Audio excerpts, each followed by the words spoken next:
The night's steady drizzle didn't bother the stolen horse or its rider. The weather had been hot for the last 2 weeks, and it hadn't rained in 3, leaving the prairie in near drought conditions. The rolling ocean of tall grasses around them had gone brittle, turning the prairie's usual whisper into a dry rattle.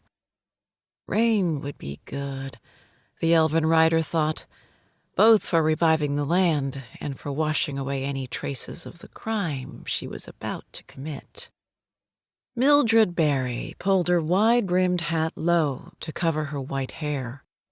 It would be a dead giveaway if she was spotted.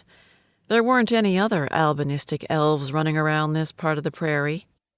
Her long ears twitched against the hat's brim as she tried not to think about the consequences if she was caught.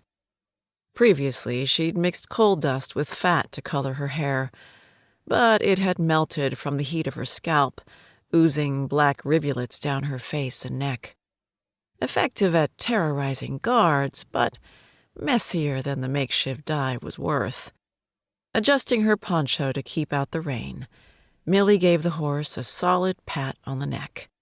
Max, a Mustang gelding, was a frequent and willing accomplice to her crimes. He was always happy to stretch his legs, took payment in carrots, and would never snitch. This late at night, the local lawman, Max's owner, would be too drunk to notice the horse was gone.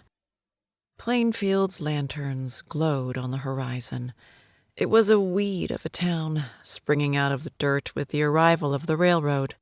Half its buildings were built from wood that had yet to turn silver, and the other half were whitewashed to look presentable. It was a town hoping to become a city, and Millie hated it. Plainfield was little more than a stopover for travelers. Most headed further west to Stone Creek's mines or south to the swampy rice fields. The north was dominated by thick forests and the fur trade. Very few travelers from Plainfield went east.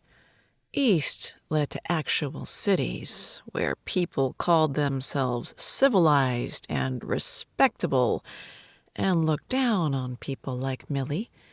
Cities stank. The new railroad brought more settlers to the frontier, making it a little less wild, a little less free with each homestead established. "How upset would you be if I burnt down your town?" Millie asked the horse. Max snorted and flicked an ear. "Relax, I was only asking."